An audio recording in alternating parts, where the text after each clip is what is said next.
વિવાદો અને કચ્છ યુનિવર્સિટી એકબીજાનો પર્યાય બની ગયા હોય તેમ કચ્છ વિશ્વવિદ્યાલય સંબંધિત કોઈને કોઈ વિવાદ સમયાંતરે ઉઠતા રહે છે। તાજેતરમાં બીબીએ અને એમબીએની પરીક્ષામાં થયેલ છબરડાના કારણે ફરી એક વખત કચ્છ યુનિવર્સિટીના ગેરવહીવટનો મુદ્દો વિવાદનું કેન્દ્ર બન્યો છે। દરમિયાન જ બીબીએ સેમેસ્ટર 5 અને એમબીએ સેમેસ્ટર 5ના એક સરખા પેપર નીકળ્યાના મુદ્દે છાત્ર સંગઠનો એબીવીપી અને એનએસયુઆઈ દ્વારા યુનિવર્સિટીના પરીક્ષા નિયામકને રજૂઆત કરી છબરડા માટે જવાબદાર અધિકારી સામે કડક કાર્યવાહી કરવાની માંગ કરી છે। એનએસયુઆઈ દ્વારા કરવામાં આવેલ રજૂઆતમાં જણાવાયું હતું કે 8 ઓક્ટોબરથી કચ્છ યુનિવર્સિટીની પરીક્ષાઓ શરૂ થઈ હતી, જેમાં પ્રથમ દિવસે જ કચ્છ યુનિવર્સિટીની બેદરકારી જોવા મળી હતી। બીબીએ સેમેસ્ટર 5 અને એમબીએ સેમેસ્ટર 5ના સળંગ 4 પેપર સમાન નીકળ્યા હતા। ત્યારબાદ હવે સેમેસ્ટર 3ના પેપર પણ સમાન નીકળ્યા છે। કચ્છ યુનિવર્સિટીએ શનિવારે લેવાયેલા એમબીએ સેમેસ્ટર 5ના પેપરને રદ કરી ફરી વખત પરીક્ષા લેવામાં આવશે તેવી જાહેરાત કરી છે। એનએસયુઆઈએ યુનિવર્સિટીની બેદરકારીના કારણે છાત્રો બીજી વાર પરીક્ષા શા માટે આપે તેવો વેધક સવાલ ઉઠાવ્યો છે। દર વખતે યુનિવર્સિટીની ભૂલના કારણે વિદ્યાર્થીઓની થતી પરેશાની સામે આક્રોશ વ્યક્ત કર્યો હતો। જવાબદાર અધિકારીઓ સામે કડક કાર્યવાહી કરવા અને તેમને આજીવન પરીક્ષાની પ્રક્રિયામાંથી દૂર કરવા માંગ કરી હતી। આ ઉપરાંત જવાબદાર અધિકારીઓ પોતાની નૈતિક જવાબદારી સમજી પોતાના હોદ્દાઓ પરથી રાજીનામું આપે તેવી માંગ કરાઈ હતી। જો કચ્છ યુનિવર્સિટી દ્વારા તાત્કાલિક જવાબદારો સામે કાર્યવાહી કરવામાં નહીં આવે તો ઉગ્ર આંદોલન કરવાની ચીમકી એનએસયુઆઈ દ્વારા ઉચ્ચારવામાં આવી હતી। હોદ્દેદારો અને એમબીએ બીબીએના છાત્રો મોટી સંખ્યામાં રજૂઆત માટે પહોંચ્યા હતા। અધિકારીઓ મીટિંગમાં વ્યસ્ત હોવાથી છાત્રો પર યુનિવર્સિટી કેમ્પસમાં રામધૂન બોલાવવામાં આવી હતી। છાત્ર સંગઠનના હોદ્દેદારો સાથે આગેવાનો પણ રજૂઆતમાં જોડાયા હતા। દરમિયાન એબીવીપી દ્વારા પરીક્ષા નિયામક, કુલસચિવ સહિતનાઓને રજૂઆત કરવામાં આવી હતી। પશ્ચિમ કચ્છ જિલ્લા સંયોજક શૈલેષ પરમારના જણાવ્યા પ્રમાણે આ બેદરકારી યુનિવર્સિટીની છે, જેથી સબ્જેક્ટ ચેરમેનને મેમો આપી આજીવન ચેરમેનશીપ રદ કરવામાં આવે। મેનેજમેન્ટ ફેકલ્ટીના ડીનની એકેડેમિક જવાબદારી હોવાથી તેના પર કાર્યવાહી કરવામાં આવે। ક્યુપીડીએ સિસ્ટમની ખામી હોવાથી આ સિસ્ટમ રદ કરવામાં આવે। જો યુનિવર્સિટી દ્વારા પગલાં ભરવામાં નહીં આવે તો ઉગ્ર આંદોલન કરવાની ચીમકી આપવામાં આવી છે। આ તરફ યુનિવર્સિટી દ્વારા તપાસ કમિટીનું ગઠન કરાયું હોવાનું જણાવી સાંજ સુધી પગલાં જાહેર કરવાની ખાતરી આપવામાં આવી છે। જો કે 15મીથી ફરીથી પરીક્ષા લેવા બાબતે હજુ સુધી કોઈ નિર્ણય લેવાયો નથી। બંને વિદ્યાર્થીઓ સંગઠનોએ યુનિવર્સિટીની ભૂલના કારણે વિદ્યાર્થીઓ બીજી વાર પરીક્ષા શું કામ આપે તેવો સવાલ ઉઠાવી આ પરીક્ષા ન યોજવા ભાર મૂક્યો છે। યુનિવર્સિટી દ્વારા શું નિર્ણય લેવાય છે તેના પર નજર મંડાઈ છે। એમબીએ અને બીબીએના જે વિદ્યાર્થીઓ છે તેમના પેપર સેમ નીકળ્યા હતા। સેમેસ્ટર 5ના જે વિદ્યાર્થીઓ સવારના ભાગે રજૂઆત પેપર આપે છે એ જ વિદ્યાર્થીઓ બપોર પછી એ જ પેપર સેમ પેપર બીજા વિદ્યાર્થીઓ પેપર આપે છે અને તેના કારણે કચ્છ યુનિવર્સિટીના સત્તાધીશોને જ્યારે આ ખબર પડી ચોથા પેપરના અંતે જ્યારે પેપર ચાલુ હતા ત્યારે સત્તાધીશો જઈને વિદ્યાર્થીઓને કહે છે કે તમે આ પેપર મૂકી દો, અમે બીજું પેપર આપીશું, તમે બીજું પેપર લખશો। ત્યારે પરિસ્થિતિ એવી હતી કે તેમાં અડધાથી વધારે વિદ્યાર્થીઓ અડધાથી ઉપર પેપર લખી નાખ્યું હતું અને અડધાથી ઉપર વિદ્યાર્થીઓ પેપર આપીને જતા પણ રહ્યા હતા। અને તે ઉપરાંત સેમેસ્ટર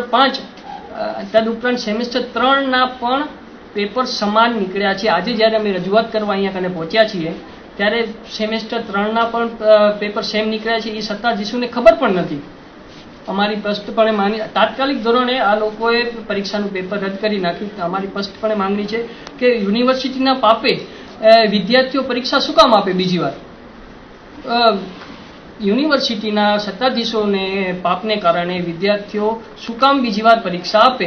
અને એનએસયુઆઈની સ્પષ્ટપણે માંગ છે જો બીજી વાર પરીક્ષા લેવામાં આવશે તો તમામ વિદ્યાર્થીઓ સામૂહિક બહિષ્કાર કરશે। પરીક્ષાનો એક પણ વિદ્યાર્થી પરીક્ષામાં નહીં આપે, પરીક્ષામાં નહીં બેસે અને તેની સાથે જે પણ વ્યક્તિ જવાબદાર છે આ પેપરના ગોટાળામાં તેના ઉપર કડકમાં કડક કાર્યવાહી કરવામાં આવે એ અમારી સ્પષ્ટપણે માંગ છે।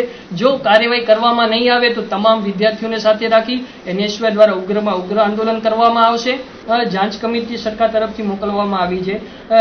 અમે રજૂઆત કરી જાંચ કમિટીને કે સેમેસ્ટર 3ના પણ પેપર સેમ છે નીકળ્યા છે અને અધિકારી જે પણ અધિકારી આમાં સંડોવાયેલો છે એમના ઉપર કડકમાં કડક કાર્યવાહી કરવામાં આવે।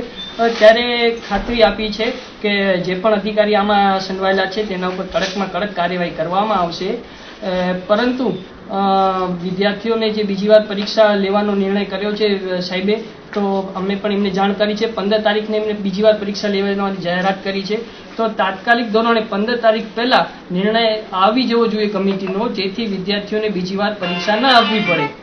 જો બીજી વાર પરીક્ષા આપવી પડી તો તમામ વિદ્યાર્થીઓ પરીક્ષાનો બહિષ્કાર કરશે અને એક પણ વિદ્યાર્થી પરીક્ષા નહીં આપે। કચ્છ યુનિવર્સિટી ક્યાંક ને ક્યાંક વિષયોનો અખાડો બની ગઈ હોય એવું આપણે ધ્યાનમાં આવે છે. આપ ગત શનિવારના જ આપણે જોયું બરાબર કે જે બીબીઓના વિદ્યાર્થી હતા એ લોકોનું જ પેપર MBA ઇન્ટિગ્રેટેડ સેમ 5ના વિદ્યાર્થીને આપવામાં આવ્યું હતું. યુનિવર્સિટીએ શનિવારના તત્કાલીન એવું જાહેર કર્યું કે આ શનિવારનું પેપર રદ કરવામાં આવે છે. લગભગ 67-68 જેટલા વિદ્યાર્થી આ પેપરના ભોગ બન્યા છે. વિદ્યાર્થીઓની આમાં કાંઈ જ ભૂલ ન હતી બરાબર. યુનિવર્સિટી દ્વારા તત્કાલીન જાહેર કર્યું કે પેપર રદ કરવામાં આવે તો આટલા મોટા વિદ્યાર્થીઓ છે ક્યારે પ્રિપેરેશન કરી શકે બરાબર. ક્યાંય ને ક્યાંય જ્યારથી 8 તારીખથી એક્ઝામ ચાલુ થઈ ત્યારથી લઈને અત્યાર સુધી સતત એક્ઝામના લઈને વિષયો આવે છે. ક્યાંય ને ક્યાંય ચેરમેનશીપની ભૂલ, ક્યાંય ને ક્યાંય ડીન્સની ભૂલ બરાબર. આટલી મોટી ભૂલ થાય 4 દિવસથી એકના એક પેપર આપવામાં આવતા હોય છે. એમ છતાં આ લોકો દ્વારા કોઈ કાર્યવાહી કરવામાં આવી નથી.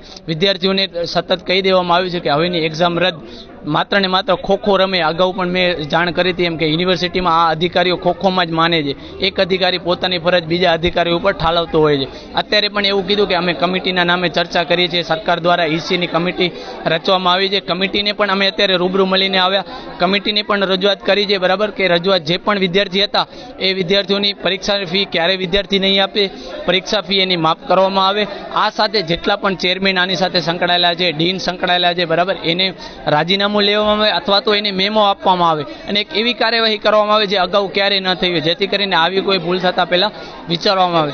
આ સાથે યુનિવર્સિટીમાં પણ અમે રજિસ્ટ્રારશ્રીને મળ્યા, પરીક્ષા નિયામકને પણ મળ્યા અને રજૂઆત કરી કે જો તમે પરીક્ષા ન લઈ શકતા હો તો તમે સરકારની સુપરત કરી દો, અન્ય યુનિવર્સિટીને પરીક્ષાની કામગીરી સોંપી દો. અને ABVPએ સ્પષ્ટ માંગ કરી છે કે જે પણ કાર્યવાહી છે એ આજ સાંજ સુધીમાં તમને જાહેર કરવી બરાબર. જે કમિટી નિર્ણય લે એ પણ વિદ્યાર્થી હિતમાં લેશે એવી 100% ખાતરી છે. આ સાથે 67 વિદ્યાર્થી પણ આજ રોજ અમારી સાથે રહેલા હતા. દરેક વિદ્યાર્થીનું કહેવું છે કે જે પણ નિર્ણય આવે એમના હિતમાં આવે. 100% યુનિવર્સિટી ઉપર અમે વિશ્વાસ રાખીએ છીએ, કમિટી ઉપર વિશ્વાસ રાખીએ છીએ કે જે પણ નિર્ણય આવશે એ વિદ્યાર્થી હિતમાં આવશે.